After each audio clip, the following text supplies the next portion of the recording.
In this month's episode, we are talking about where do you find inspiration? How do you find the songs and the tunes and the music that you want to learn?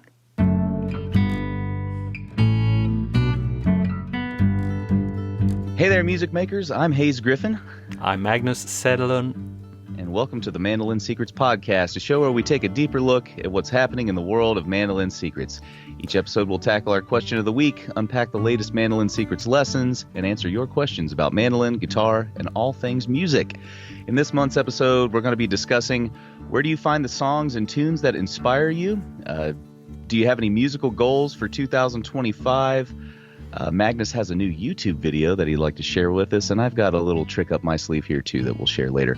But before we dive into this week's discussion, be sure to head to mandolinsecrets.com/podcast to sign up for the reminders about our upcoming episodes, and just search Mandolin Secrets Podcast on your favorite podcast platform to subscribe and get updates when we release new episodes. Yeah, I'm thinking we should really update this little intro thing, because, nowadays it's all about the guitar club as well in here. Yeah, true. And I know you've been busy making a transition here from a platform, taking your members into a new space. So how do you like it at your new site? It's great, actually. I've even noticed, I don't know if it's related or maybe just, people are finding the guitar club better, but even since I've transitioned, I've gotten 15 people just come on in to the club, and and I've gotten some good feedback about the new setup. We've got like a new community style setup where it's easier to kind of meet with one another and interact with one another. I've got more video calls and all that kind of stuff. It's easier to find all the content. So we're doing great at Guitar Club. It was a good decision. Nice. But I guess also like the community aspect is a big thing for both the Guitar Club and the Mandolin Secrets Academy. So I think also we are in this year probably going to make a little update for our community, but that's for a later question. Yeah. And we were quite late jumping into this question, but we asked the community, do you have music goals for 2025? I personally, myself, I have an sort of exciting thing that I'm working. My goal, I would say, is to put some of my music into a TV show. Whoa, yeah, dude. That is awesome. It's I've been like lately composing and recording a few. Well, let's call it compositions or songs. No, not songs, but tunes for that should suit this format. So it's a really fun thing. Was there something that inspired that? Were you listening to a show and you were like, my mandolin song needs to be there instead of this, Well, it's like, could we call this serendipity? Yeah. I don't know what that word means, but I've heard people like you use it. No, but it's sort of like many things coming together at the same time that got me interested for it. But basically, for me, it seems like it could be like a perfect thing for me to kind of take some of my musical ideas and distill them into this format and it's instrumental music. I think the mandolin would be nicely presented there, and a lot of things. But it's a fun thing, and I mean, I know it's what do you say? Can you say I have to go through the needle's eye to actually get there? Oh yeah, exactly. Yeah. Oh, how do you? What is the expression? So in English, we'll say like thread the needle. Thread, like yes, because you have to put the thread. Yeah. Yeah. So, but I guess like the first step would be to maybe get 5 to 10 of this piece of music into a library for this, like production music library. Yeah. But the goal is still to get in a show. So I mean, but it's So I'm like, I have 3 very clear ideas, and I'm sort of putting my finishing touches to the second one right now, and completed one of them, and the third one is I can't wait to dive into it. That's awesome, man. Well, I'm very excited to hear your music in a television show at some point. Yeah. So that's sort of I will probably, it also almost ties into the next question, but first let's quickly have a few examples of some goals from the members of Mandolin Secrets Academy. While I'm looking for this, how about you, Hayes? Is there any specific goal for your year? Yeah, so I actually tossed this question out to my community as well. In the new community feature that I added, we have like a little challenges feature that we can put up there. So I challenged everyone in January to write some smart goals for the year, because I know Magnus is a huge fan of the SMART goal framework. Yes. But a lot of the community members here were kind of touching on some things that I had, and it was mostly there are some like technical goals, you know what I mean, that I've got. I am playing an arrangement for Winfield next year. I'm going to go back. And I am unable to play the triplets at the tempo that I want. I'm shooting for 130 beats per minute, and I'm right at 120. So there's a little bit of a gap there that I've got to close in the next, I like the 6 months specificity of this. So you're actually checking off the first letter in the smarter acronym. Exactly. Yeah, got to be specific. And the T, it has to happen before September, So, yeah. No, but I think it's also very inspiring something we're talking about a lot with the students, that like measuring tempos is perfect and using the metronome for purposes like this. Because now Hayes can be really specific when tackling it. He makes it works at 120, but now we gotta dial it in and improve it to 230. So it's not only want to play faster triplets. It's really Yeah, well, exactly. So I appreciate the fact I had heard that SMART goal framework before, but I hadn't really started like applying it to myself until we started working together. So thank you for that. I'm interested to follow your progress on that one. Yeah, man. Well, we'll see. Yeah, and this is, I mean, a lot of responses to this one, but there's some common themes. Tim says he would like to find a group to play with live. Perfect goal. Michelle, she's got an interesting one. So her big goal for this year is to reframe what I do from I play piano or I play mandolin to, she want to reframe it to I practice piano and I practice mandolin. And I like that. I think it's the way that I see it. It's sort of like, I guess that she kind of sort of accepted this fact that we're in this for a long term kind of thing. Yeah. And we are like practicer of making music or whatever. But yeah, I like that too, right? Because playing mandolin seems like a casual relationship with the instrument or something, right? Like, if I play something, it's like I might pick it up every now and again and play a tune. But if I practice mandolin, that means like you're saying, you know what I mean? Like it's a part of your life every day. Yes, you know? Exactly. And I think I relate to people that are into like physical activities, if it's meditation or yoga or bodybuilding or whatever it is. I mean, you don't, well, your actions show if you are a bodybuilder or not. Yes. Your action shows if you are a meditator or not. Yep. Because I mean, it's nothing like I used to do it 2 weeks ago, but I mean, and so I guess it's the same for this. I'm a mandolin. I'm practice mandolin. That's me. I'm. So I love it. I love it. Also, I haven't thought of it myself, but I wonder where she got the idea from. But cool. Anyway. Yeah. Agreed. Well, and then there is also like polish some skills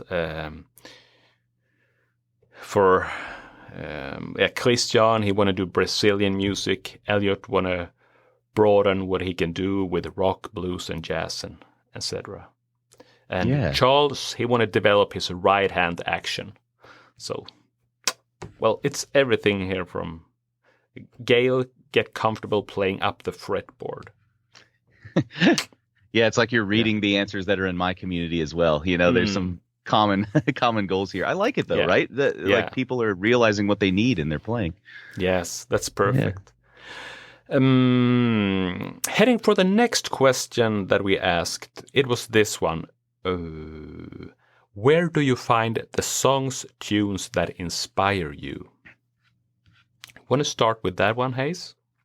Yeah, this is a fun question because it's kind of changed for me in this last year. I've been in a bit of a musical identity crisis this past year. I've, for a long time, I was like, I'm a bluegrass and a swing musician, so I can only listen to bluegrass and swing music, and I can only accept those things as influences in what I do. But I think as people have listened to the content I've put out over the last year and the conversations we've had, I can't ignore my roots any longer. And I was a metalhead way before I was a bluegrasser, you know what I mean? So I've been diving back into a lot of that material this past year. That's cool. Yeah, and have been trying to find some middle ground between, you know, the professional identity that I've created for myself as like an acoustic musician, and then kind of the you know, where like kind of my teenage heart lies, you know, in this like hard rock and heavy metal stuff. So I know we have a interesting track here to play for all the listeners. The Big Sciota. Could you tell us what that is all about? Yeah, so kind of related to the question, where do I find tunes for inspiration? The idea for this one, I was like, man, I haven't played metal music since I was a teenager, so like over 20 years ago, you know what I mean?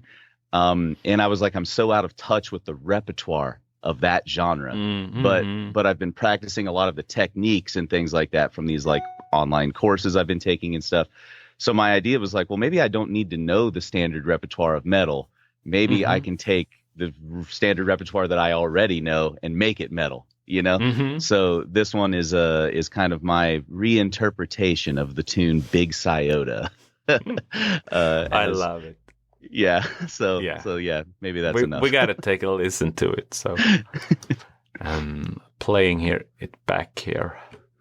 And anyone that is watching the video of this, the screen will go a little bit black here while playing back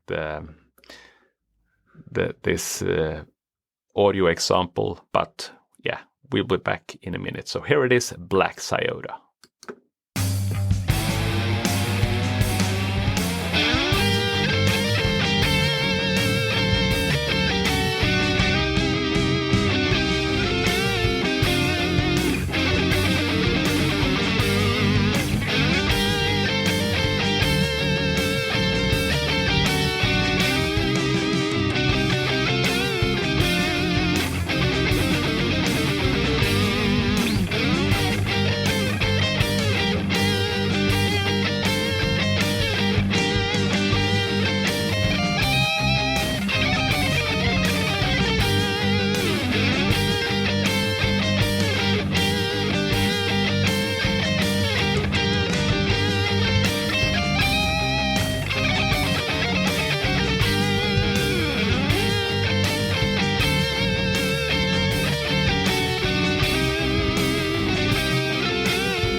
Yeah.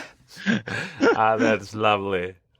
It's a rough mix of it, but you get the idea. You know what I mean? So Yeah, really cool. And I think if you didn't mention it, or if I didn't read the name of it, I'm not sure if I would have like spotted it directly, but I would be like, I kind of recognize this tune. But in the close, yeah, and with the reharmonization, and it's, but yeah, there's nothing cool, like man. taking a straight up like Ionian major scale tune and putting it in harmonic minor. Everybody knows to make something metal, you make it harmonic minor. That's like, you know, that's the number one rule.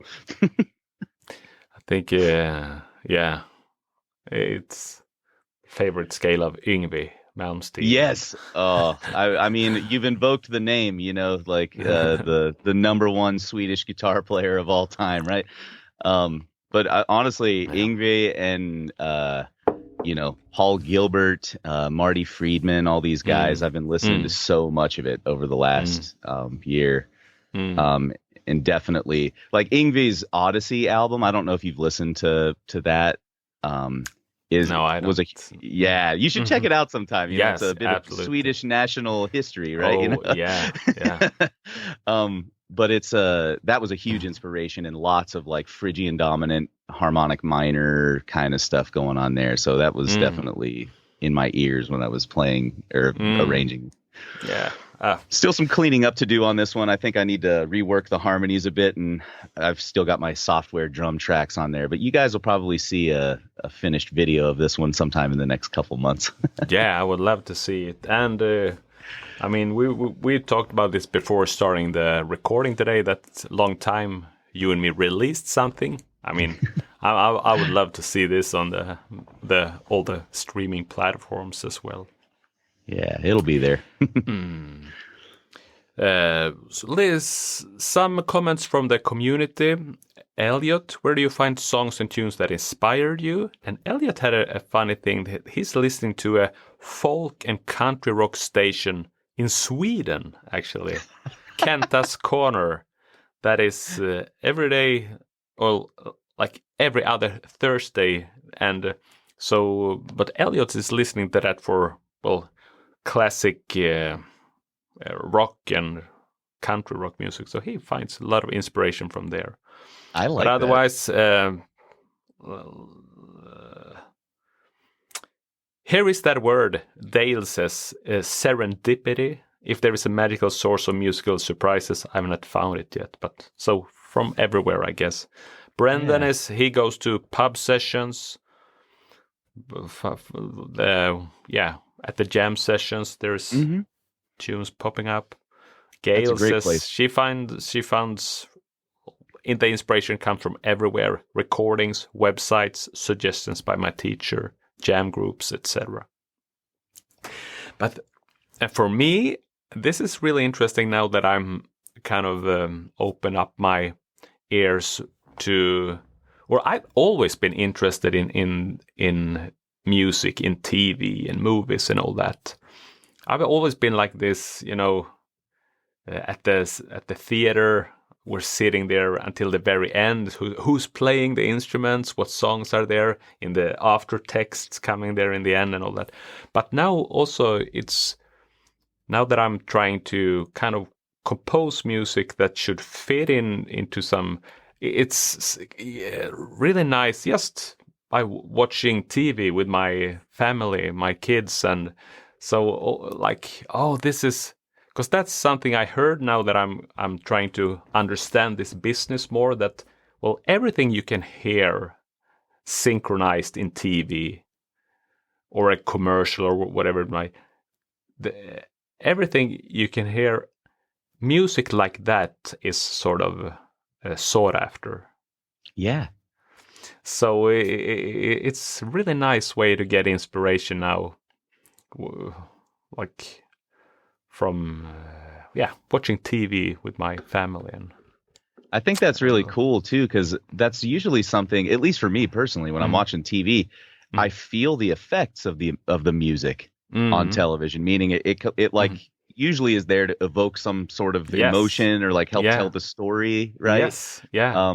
But oftentimes I won't. You like if you asked me after the show to like hum the tune or the motive from like that one section, you wouldn't remember it, right? But I think the fact that you're like specifically listening in and stuff like that, there's probably some secrets that you're revealing just by doing that, you know? Yeah, I'm thought of have activated a little more awareness and analytical thinking around it, and it's very much I'm like thinking of orchestration. Well, what instruments am I hearing? Sort of. So, and it's very easy to think of like TV and movie music as like symphonic or things like that. Yeah. But John Williams or whatever, right? Yes, but there's so much more to it, and I'm trying to do now what I can. So it's basically mandolin guitar based music with but just also how to bring some space into the music and not it's I mean it's an inspiring moment in a way to develop. I look forward to seeing what you come up with, because you're a very analytical minded person, so I'm it's going to be cool, you know?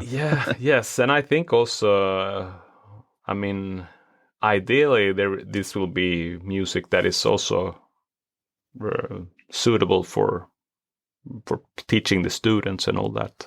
Yeah. So I already the first one is that I've completed. That is like an Italian tarantella made for like for some travel documentaries or some food show or something like that. That really wants an Italian vibe.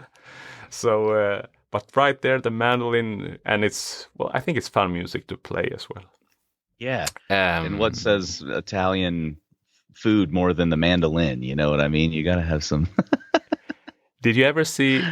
Is this called Stanley Tucci or something? Yeah.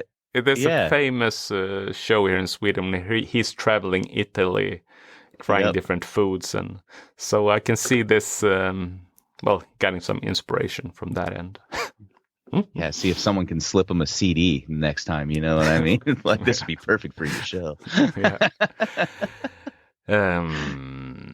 Another thing that I've been doing is released recently a video for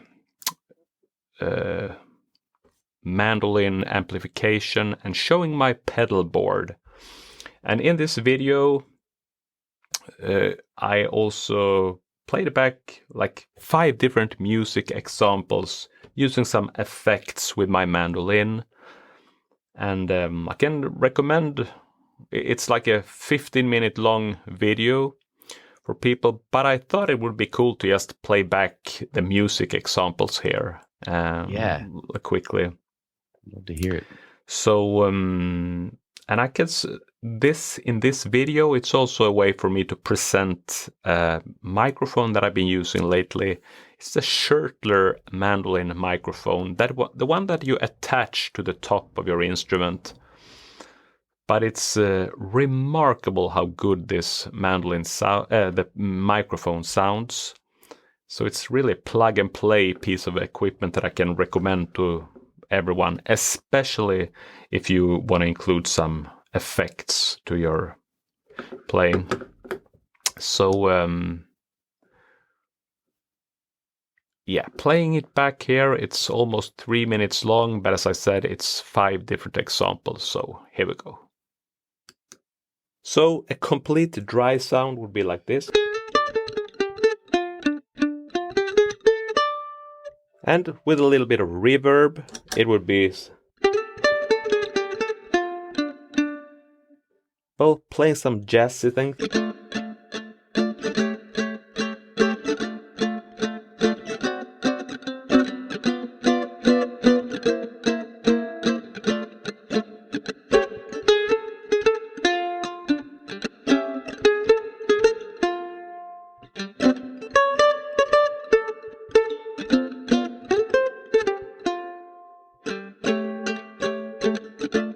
a little bit too much reverb maybe for this purpose, but you get the idea. So an example of an ambient sound using my ambient reverb and some little bit of delay there.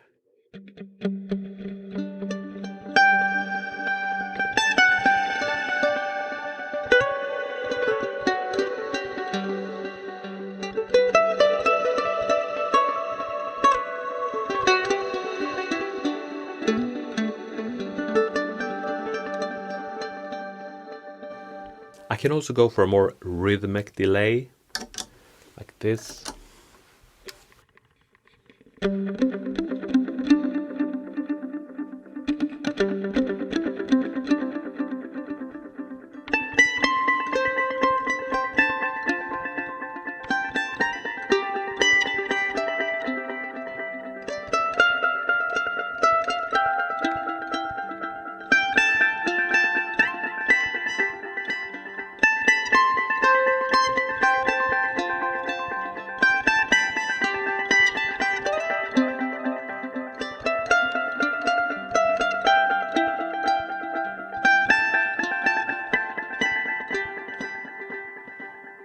Also a quick example with my overdrive and distortion, something that would be impossible with a clip-on mic.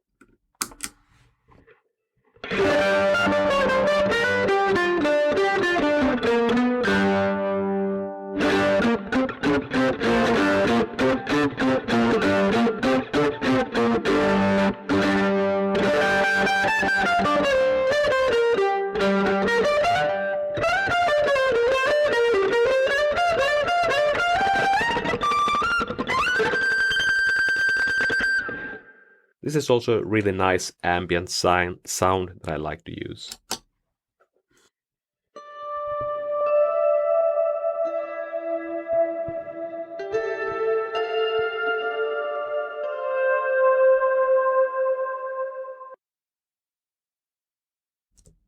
Yeah, but 5 quick examples. And so not only the microphone that I'm using, also Schertler have a really good preamp that makes it very easy to connect those effect pedals, because it's got a little effect pedal send and return loop. So that's awesome to have available to you, right? Like a lot of acoustic minded preamps, it's just like the pickup or something, but you have the pedal ability now.